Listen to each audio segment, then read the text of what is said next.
আসসালামু আলাইকুম প্রিয় দেশবাসী, সকলকে ঈদ মোবারক। আজকে একটা বিষয় নিয়ে আপনাদের সামনে আসতে হয়েছে। এটা না বললেই নয়, আমি আমার জায়গা থেকে প্রতিহত করার চেষ্টা করতেছি যে বাংলাদেশের সেনাপ্রধান উনি যে আপনার পরিপূর্ণ একটা ভদ্র ভালো আওয়ামী লীগ সংগঠনকে আবার পুনরুদ্ধার করতে চেষ্টা করতেছে, ওই সেনাপ্রধান ওয়াকারুজ্জামান কোথায় ছিল?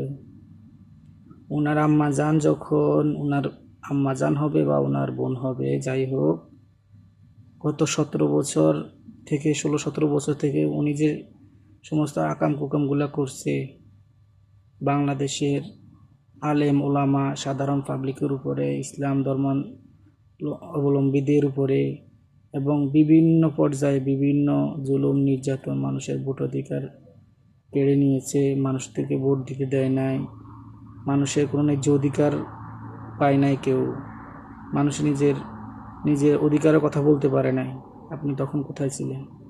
আপনি তখন আওয়ামী লীগকে আপনি শুধরান নাই কেন? আপনার এখন কি মায়া হয়? আপনি কি আওয়ামী লীগের দালাল নাকি? থেকে আপনি সাধারণ মানুষের কাছে আপনি উন্মোচন করতেছেন, আপনি আওয়ামী লীগের জন্য আপনি মায়া কান্না করতেছেন, মায়া কান্নার অভিনয় করতেছেন। কোথায় ছিলেন আপনি 16-17 বছর? আপনি তখন তাদেরকে আপনি ঠিক করেন নাই কেন? আপনি তখন তাদের ভিতরে কি দোষ আছে, তাদের ভিতরে কি হিংসা আছে, কি সমস্যা আছে, আপনি তখন তাদেরকে ঠিক করেন নাই কেন? আপনি তো হাসিনার খুব নিকটে ছিলেন, আপনি তো হাসিনার খুবই আপনি ঘনিষ্ঠ একজন লোক ছিলেন।